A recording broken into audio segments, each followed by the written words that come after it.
Hi, kids. It's your granddad here. It's December 21st, 2020, the week, a little bit less than a week before Christmas. And I thought I'd tell you a couple of stories about my old man, my dad, your great grandfather, including my absolutely favorite Christmas story ever. Your great grandfather was named Marty O. Casillas. His middle initial stood for Ovidio, which is an interesting name we can talk about some other time. At any rate, he was born on October 23rd, 1929, which was a long time ago. And he died about 8, 10 years ago or so. Your mother will know exactly when. At any rate, he was an excellent person. He was the funniest person that I know, and just generally a good man. He worked his whole life as a laborer, and what I mean by that is he did not have a profession other than he worked at the same company, a company called American Pipe, in Southgate, California, and he worked as laborer there. I saw a job application, a copy of his first job application, and he applied for a job and spelled the word labor Laber. Your granddad did not finish school. He went to maybe eighth grade, maybe ninth grade, and he never did very well. And when he met your great grandmother, he couldn't read very well, if at all. Your great grandmother taught your grandpapa to read when she noticed one day that he was looking through the paper very quickly, the newspaper, at breakfast, and she asked him why he was reading so quickly, and he said he wasn't reading, he was just looking at the pictures. And she realized then that he was unable to read, and she taught him how to read. So he was a simple man. He was born at home in the city of Southgate, California, on the property with which his father owned, my grandfather owned. And he worked his whole life doing manual labor. Manual labor means digging holes, carrying things. It is the lowest of the low, hardest of the hard kind of work that a man can do. He he didn't do much when I saw him, which was during his off hours. He got up really early every day to go to work, and he came home relatively early. He started work at 6 a.m., and that meant he got off at 2 p.m. in the afternoon, but he often worked what they called overtime. Overtime means standard time is 8 hours, an 8 hour workday, including your lunch. And any time over that, you get paid a bit extra for. They call it time and a half. You get paid whatever your hourly wage is. You get paid half again for any hours greater than 8. So the old man worked as much overtime as he could to make sure that he was providing for his family. There was nothing, nothing that he would not do to take care of his family, as these stories, a couple of stories I'm going to tell you about, um, will tell you. He was a weightlifter. The only thing that the old man did besides work was rest at home. That's why I didn't see him much, because he was asleep or resting. And he went to the gym and he lifted weights. He was a bodybuilder. He lifted weights all the days of his life, and did and could do strongman tricks. We'll talk some more about those some other time as well. I'll put some pictures of him up, of course, as I usually do, so you can see what he looks like. And he was just a wonderful man, just hilarious, funny as they come. And that's where I think I got a lot of my sense of humor from.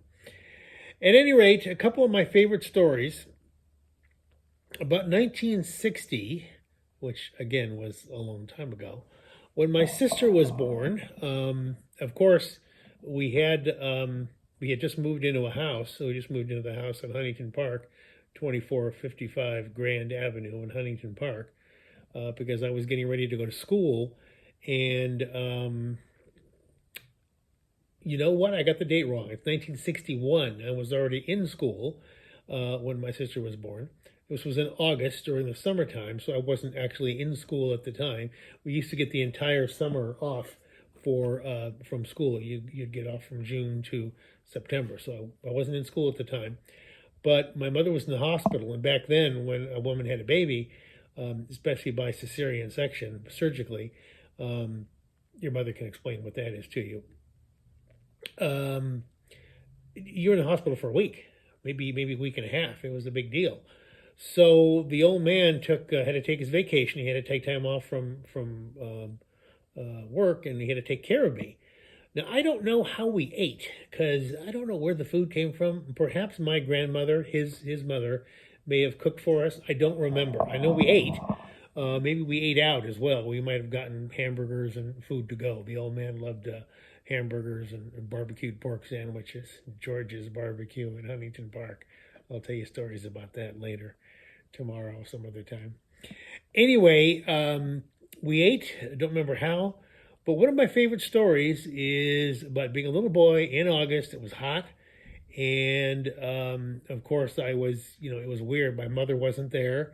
The old man was taking care of me. And, that was very unusual for me. My mother always took care of me, and she was always around. And the old man was at work. Well, he was there all the time. And we watched a lot of TV. One of those great big old TVs like I told you about in a previous video.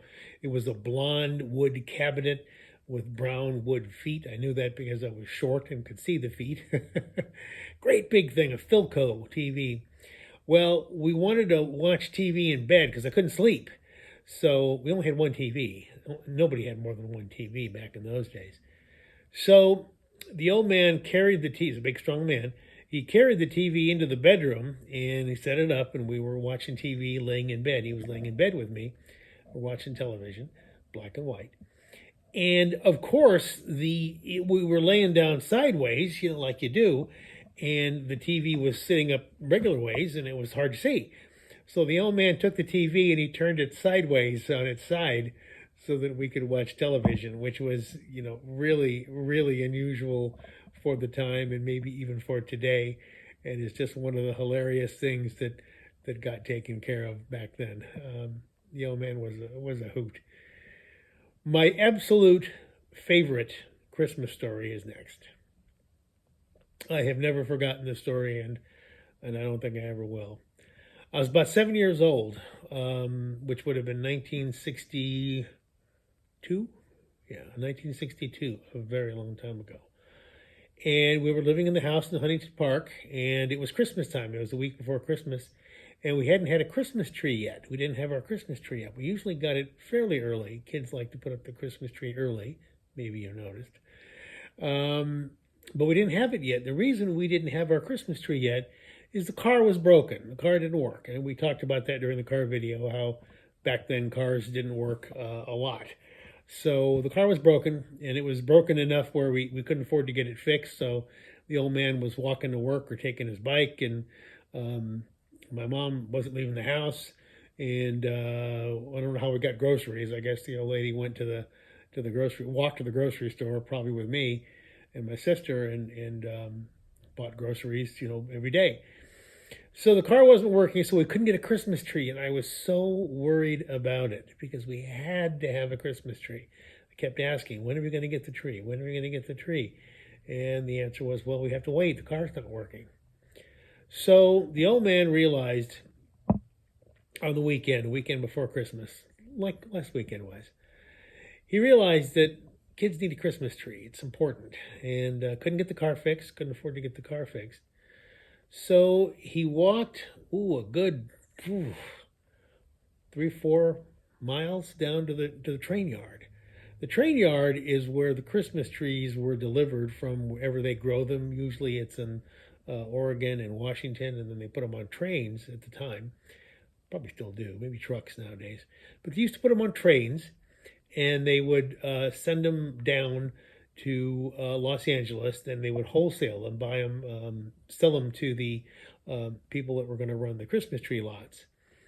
And then the folks having the Christmas tree lots would sell them to the public. Well, the old man walked miles to the train yard because you could get Christmas trees there very inexpensively. Instead of going to the Christmas tree lot that was local, you could get it for half price or less right off the train. Um, he did this by himself. He bought a Christmas tree and he carried it home on his back. It's not a heavy thing, but imagine doing that with a full size, 6 foot Christmas tree. It's awkward. He walked miles home, and I remember him pounding on the front door of the house in Huntington Park and wiping his shoes on the mat. We had a mat right by we had a big front porch there with an awning over it. And he wiped his feet and he carried a Christmas tree into the house. And I was so happy and so relieved that he got us a Christmas tree. And so that is my absolute favorite Christmas memory, because that was the Christmas that I was a little boy and I was so worried that we weren't going to get a Christmas tree that year because of the car. And the old man realized how worried I was, and he realized how your kids got to have a Christmas tree. And so he took care of his family like he always did. There was nothing that he wouldn't do to take care of us. So he walked 5 miles round trip, 4 miles round trip, 8, 10 miles down to the train yard, walked back with a Christmas tree to make sure we had one.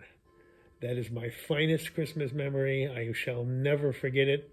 There's been a couple of times when in Redondo Beach, there's a Christmas tree lot relatively close to the house. And to honor the old man's memory, Lisa and I walked down there, bought a Christmas tree, and carried it back home, not using the car, to honor the old man and to honor his doing anything that he would to take care of his family. We bought our own Christmas tree and we walked it home. He was a fine man and a fine person. He worked hard all the days of his life. He was a simple man. He wasn't educated. But I say again, there was nothing he wouldn't do to take care of his family. If you have any questions about him or anything else, let me know, and I'll be happy to answer them. I love you, and Merry Christmas, which is coming up, and I hope that I'll be able to see you soon.